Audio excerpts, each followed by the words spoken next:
got so much motherfucking design on right now. Bring it down, bring it down, bring it down. I got 3 old guys, I'm bitches on my line, and you know. Apa yang dimaksud dengan analisis kelayakan investasi? Analisis kelayakan investasi adalah proses evaluasi untuk menentukan apakah suatu proyek investasi layak dilaksanakan atau tidak. Apa saja perhitungan yang harus dilakukan dalam melakukan analisis kelayakan investasi? Yang pertama, perhitungan dalam analisis kelayakan investasi melibatkan beberapa faktor, termasuk perhitungan NPV, IRR, payback, serta analisis risiko.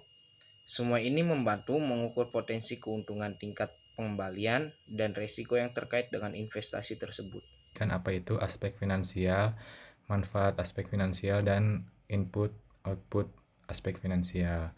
Aspek finansial adalah ilmu yang mempelajari bagaimana individu, bisnis, dan organisasi meningkatkan, mengalokasikan, dan menggunakan sumber daya moneter sejalan dengan waktu dan menghitung risiko dalam menjalankan proyek.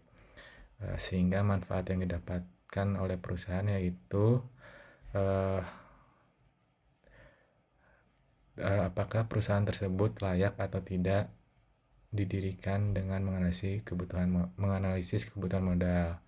Dan aspek finansial memiliki input data terdiri dari luas lantai, MPPC, meteran costing, dan juga outputnya terdiri dari kelayakan usaha itu layak atau tidak. Terima kasih.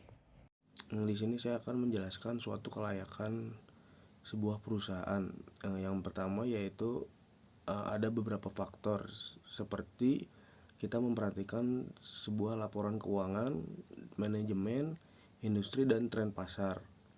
Dan kita juga dapat melakukan suatu analisis fundamental dengan memeriksa laba rugi, neraca, dan arus ke perusahaan. Ada juga sih yaitu sebagai evaluasi manajemen, posisi kompetitif di pasar, dan proyeksi pertumbuhan juga penting. Kenapa? Karena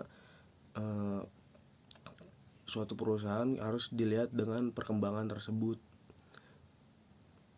Dan juga memperhatikan suatu faktor risiko, yaitu jika perlu dapatkan bantuan dari profesional keuangan atau konsultan untuk melakukan analisis yang lebih mendalam.